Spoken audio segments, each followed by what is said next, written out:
Hi, it's Sophie, and today I'll be talking about my 2022 college admissions process and what the result was. So thanks for watching.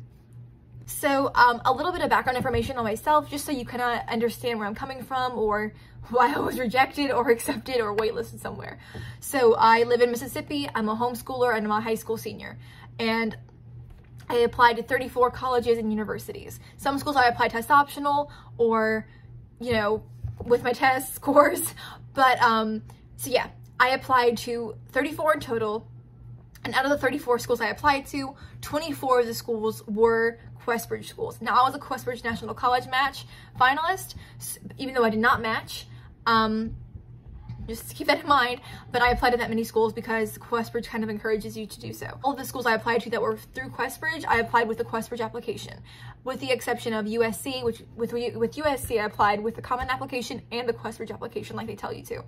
So I had 7 safety schools, including, you can see them here, and my main safety school that I was more into was the Louisiana State University and their honors college. So I was really excited that honors college accepted me and I was good for the rest of the admissions process. So the rest of the schools, with the exception, so the rest of the schools I applied to were match or reach schools, and some of that was really surprising. So I'm going to display right here all the schools that rejected me, and hopefully you can kind of see them.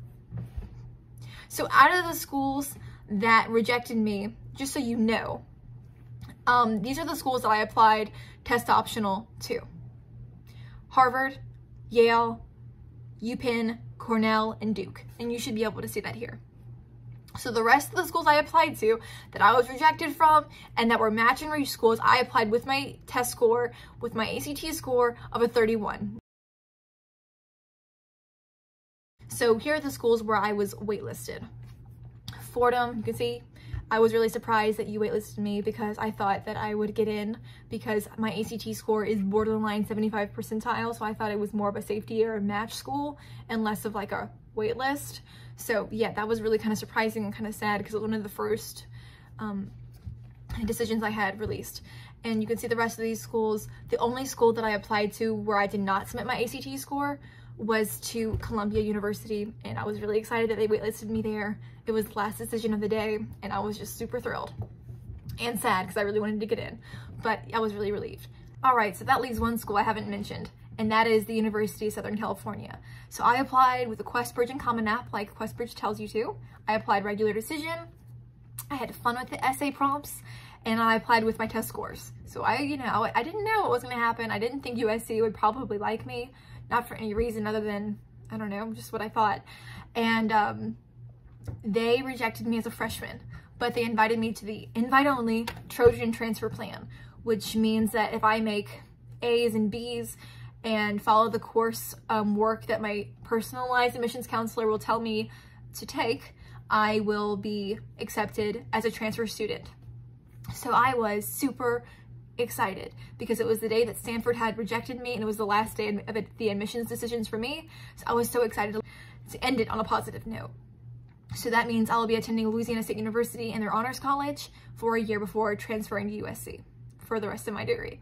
So I'm gonna have a admissions officer at USC who will be talking to me and who will be helping me throughout the entire application as a transfer student. So they say that you have to formally apply again, but if you make the right grades, like I said, you take the courses, then you will be an automatic acceptance. And what I've seen is that a lot of legacy students like to go to American University of Paris or the one in London or Rome or Switzerland and they call it their freshman study abroad year.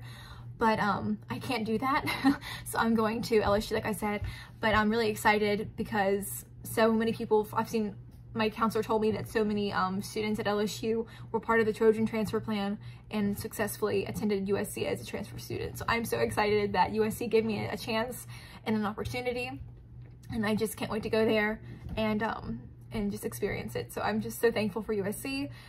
It was a brutal admissions process, and but it wasn't what I expected.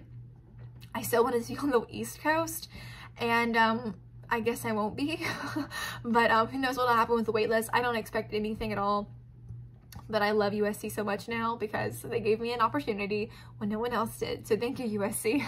So thanks for watching, and I hope this helped anyone.